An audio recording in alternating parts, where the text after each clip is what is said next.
les jours, les médias économiques vous répètent que nous vivons une période de révolution numérique, alors qu'ils qualifient au passage de digital. Parallèlement, nombreux sont les consultants qui proclament l'impératif absolu de la transformation numérique dans toutes les organisations. Il est même très probable que les dirigeants de votre entreprise aient officiellement annoncé le déploiement d'une stratégie numérique que vous devez mettre en œuvre dans vos activités quotidiennes en mobilisant l'intelligence artificielle, l'Internet des objets, le Big Data ou l'industrie 4.0. On vous le répète sans cesse, votre métier, votre entreprise, votre carrière, d'une manière ou d'une autre, vont devenir numériques. Or, comme le souligne George Westerman, chercheur au MIT, votre entreprise n'a en fait pas besoin d'une stratégie numérique, pour la simple raison que le numérique en soi n'est pas une stratégie. En règle générale, la technologie n'est pas une source d'avantages concurrentiels.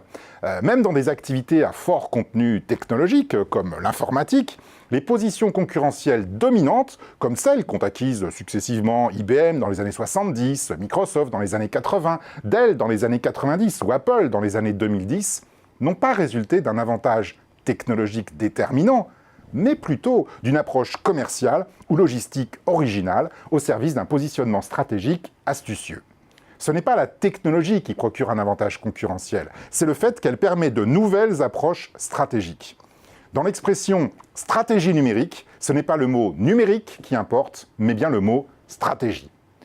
La formidable croissance d'Amazon n'a pas été une conséquence directe du développement d'Internet. Après tout, Internet était disponible pour tous les concurrents d'Amazon, et notamment pour les distributeurs existants comme Walmart, Carrefour ou La Redoute, qui disposaient au départ de ressources bien plus conséquentes. Non, ce qui a fait la différence, c'est la stratégie qu'Amazon a construite à partir de ce que permettait Internet. De même, ce ne sont pas les bases de données et les algorithmes qui déterminent l'impact du Big Data, c'est la manière de les mobiliser au travers de stratégies originales. Enfin, l'industrie 4.0 ne concerne pas la généralisation des puces RFID et des objets connectés. Elle consiste à inventer de nouveaux modèles économiques à partir de ces technologies. En fait, la technologie n'est rien d'autre qu'un outil. Tout dépend de la manière dont vous saurez vous en servir pour faire mieux que vos concurrents.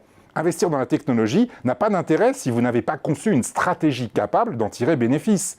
Et se contenter de numériser votre stratégie actuelle est stérile. Ce qui compte, ce sont les nouvelles stratégies que la technologie va permettre de déployer. Alors bien entendu, au départ, les modèles économiques des géants du web n'avaient rien de très original. Après tout, eBay est un site d'enchères, Amazon a débuté comme une librairie, Le Bon Coin est une brocante, et Facebook, comme son nom l'indique, était un annuaire des élèves de l'université de Harvard. Non, ce qui a fait la différence, ce n'est pas la technologie, mais la manière dont ces entreprises l'ont mobilisée pour ouvrir de nouveaux champs de concurrence.